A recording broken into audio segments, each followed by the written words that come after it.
एक इंपॉर्टेंट बात देखिए यहाँ पे, एक्यूट रेस्पिरेटरी इलनेस, राइट। ये जो आज की तारीख में बात कर रहे हैं रेस्पिरेटरी इलनेस की बात कर रहे हैं, रेस्पिरेटरी इलनेस, राइट। तो रेस्पिरेटरी इलनेस का डेफिनेशन क्या है? अगर आप टेक्निकल डेफिनेशन देखेंगे बाय बुक्स, डेफिनेशन सिर्फ इतना है कि किसी भी इंसान को इनमें से कोई दो चीज एक साथ हो जाए, दो सिम्टम दिखाई दे, तो वो रेस्पिरेटरी इलनेस की कैटेगरी में आ जाएगा, राइट। मान लो एक पेशेंट आता है आपके पास, अब मैं आपको सिखा रहा हूँ कि मैं पेशेंट कैसे देखता हूँ, हाउ डू आई सी, मैं कैसे ट्रेनिंग देता हूँ, राइट। तो ये जो आपको बता रहा हूँ ये आप अपने लिए भी किसी पेशेंट पे भी अप्लाई कर सकते हैं।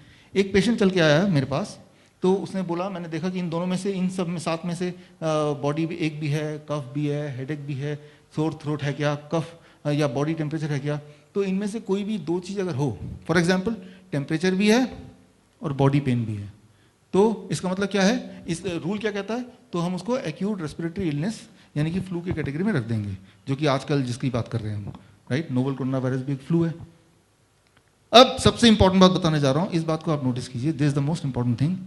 एक बात याद रखिए कि यही वाले सिम्टम, दो सिम्टम मैंने बताया, एक पेशेंट आया, उसका मैंने देखा टेम्परेचर भी ज़्यादा है, अभी टेम्परेचर चेक कर रहे थे बाहर सभी का, और साथ में उसको बॉडी पेन भी है, राइट। ये दोनों चीज़ें, तो हमने ये सीखा है आज तक पिछले 3-4 महीने में, अगर ऐसे दो सिम्टम हो तो आप उसको कैटेगराइज कर दो, इसको कोविड हो गया या फ्लू हो गया, ऐसा कुछ, राइट। लेकिन एक इंपॉर्टेंट बात याद रखिए, the most important thing of this today's lecture, कि ये ही दोनों सिम्टम हो सकते हैं अगर पेशेंट के हार्ट में होल हो, पेशेंट को कैंसर हो, ट्यूमर हो, या कोई भी इन्फ्लेमेटरी डिजीज हो, राइट। जैसे गैस्ट्राइटिस है, पेनक्राइटिस है, ओटाइटिस है, अर्थराइटिस है, राइट। सो गैस्ट्रिक अल्सर है, तो इन सब में भी यही दोनों सिम्टम होंगे। तो मैं ये सोचता हूं कि जब मेरे पास कोई पेशेंट आता है, उसमें बॉडी पेन भी बोल रहा है और टेम्परेचर बोल रहा है, तो मैं ये नहीं सोचता हूं कि ये रेस्पिरेटरी इलनेस है, मैं सोचता हूं कि इस पेशेंट में इनमें से कुछ हो सकता है, इनमें से कुछ, राइट। लेकिन चांसेस ज़्यादा है कि फ्लू होगा, क्योंकि फ्लू साल में एक बार होना अनिवार्य है, राइट।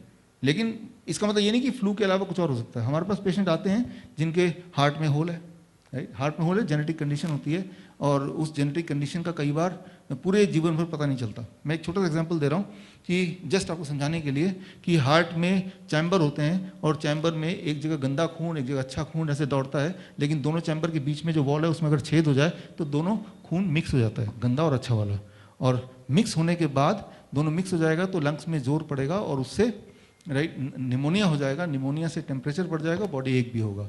तो निमोनिया हो गया, बॉडी है, टेम्परेचर है, तो आज की तारीख में अगर ऐसा पेशेंट आ जाए जिसके एक्चुअली हार्ट में होल है, उसको निमोनिया हो गया और बॉडी पेन हो गया, अब वो हॉस्पिटल जाएगा तो हॉस्पिटल वाला क्या बोलेगा? सबसे पहले कोविड टेस्ट कराओ। कोविड टेस्ट में पॉजिटिव कैसे आता है आपने देखा ही।